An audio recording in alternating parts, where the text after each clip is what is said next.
Depuis des siècles, l'Afrique a été considérée comme un continent à la marge de l'histoire intellectuelle de l'humanité. Les spécialistes occidentaux ont souvent exclu de manière méthodique le monde noir des domaines de la science, de la technique, de la philosophie et de la spiritualité. Cependant, la science moderne a récemment démontré que l'Afrique noire était le berceau de l'humanité, où les premiers hominidés ont vu le jour. Pour mieux comprendre l'importance de la contribution de l'Afrique à l'histoire de l'humanité, nous avons parlé avec un scientifique, un expert en archéologie. Aujourd'hui, la recherche a statué sur beaucoup de choses qui faisaient débat. Autrefois, l'Afrique du Sud est le berceau de tout. C'est-à-dire tout ce qui fait la cognition, tout ce qui fait partie de l'émergence de l'intelligence humaine, de l'apparition de cette réflexion scientifique. Tous les spécialistes maintenant disent « Ok, l'Afrique du Sud l'a emporté ». Parce qu'avant, vous saviez, on voulait blanchir l'Égypte ancienne, Zimbabwe, on disait que c'était les mines du roi Salomon. Enfin, il y avait des théories scabreuses qui étaient inventées jusqu'à présent pour justifier tout ce qu'il y avait sur le continent africain. Comme l'a souligné ce scientifique, la contribution de l'Afrique à la civilisation et à la spiritualité est immense et souvent méconnue.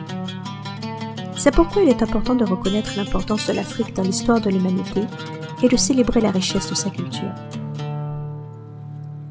Les humains modernes sont apparus pour la première fois il y a plus de 200 000 ans dans la vaste région des Grands Lacs qui couvre des pays comme l'Ouganda, le Congo, le Kenya, l'Éthiopie, la Tanzanie et le Rwanda. Les premiers êtres humains sont donc africains et sont les ancêtres de toutes les autres variétés humaines, y compris les Européens, les Asiatiques et les Sémites.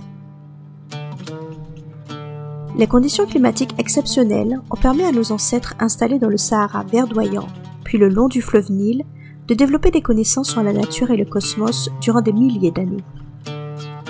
Les Kamites, du nom qu'ils se sont donné à l'époque pharaonique, étaient incontestablement les initiateurs de l'humanité sur les voies de la civilisation, comme l'ont admis les Grecs anciens, tels que Thalès, Plutarque, Platon, Pythagore, Hérodote, Homère, Strabon et Diodore de Sicile. Les civilisations de Kémet, appelées aujourd'hui l'Égypte ancienne, ont réalisé des découvertes scientifiques, techniques et philosophiques, spirituelles incroyables.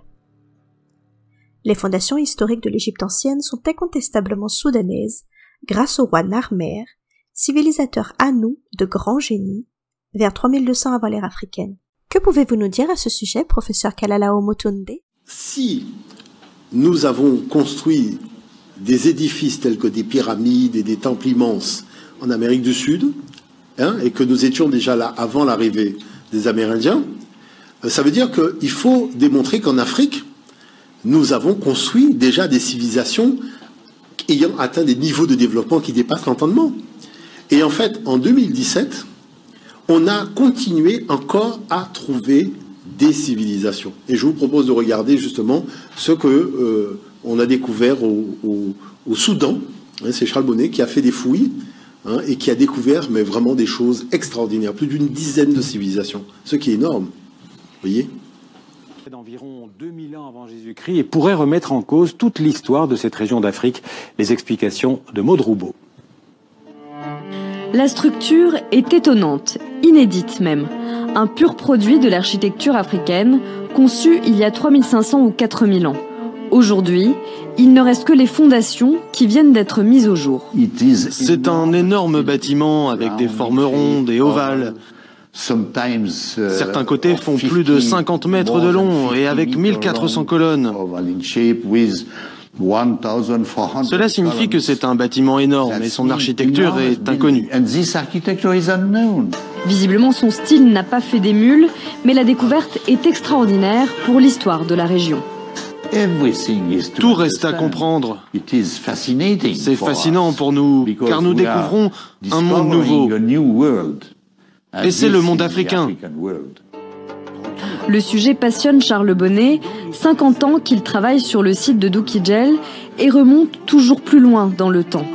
La thèse de l'archéologue, le roi de Kerma aurait résisté aux Égyptiens pour contrôler le commerce en Afrique centrale. Il en est persuadé, d'autres trésors se cachent dans ces collines. Ces découvertes ouvrent la voie à une nouvelle discipline. Après l'égyptologie, voici venu le temps de la soudanologie. Les humanités classiques africaines regorgent de textes sacrés relatifs à l'apparition du Créateur, de la biodiversité et de la vie humaine. Les traditions spirituelles africaines sont les plus anciennes et les plus diverses au monde, antérieures aux religions judéo-chrétiennes et islamiques. Cependant, en raison de la colonisation occidentale, la pseudo-supériorité morale et spirituelle des religions monothéistes a été imposée, occultant ainsi le rôle historique réel de l'Afrique noire dans l'évolution spirituelle de l'humanité. Les textes sacrés des religions monothéistes proclament depuis peu que l'univers émane d'un créateur unique, mais le plus ancien texte sacré parlant d'un Dieu unique dans l'histoire de l'humanité a été rédigé en Afrique noire il y a plus de 5000 ans. Les Anous, originaires du sud profond de l'actuel Soudan, ont été les initiateurs de la tradition orale des ancêtres des Égyptiens anciens. Ils étaient un peuple de chasseurs-cueilleurs qui maîtrisaient la navigation, l'écriture, l'architecture, l'artisanat, l'astronomie, le calendrier, les mathématiques et bien d'autres domaines. La diversité culturelle africaine est immense, avec une richesse de traditions, de langues et de coutumes qui reflètent la diversité de la nature et de l'histoire africaine. Les cultures africaines ont beaucoup à offrir au monde en termes de spiritualité, d'art, de musique, de danse, de nourriture et bien plus encore.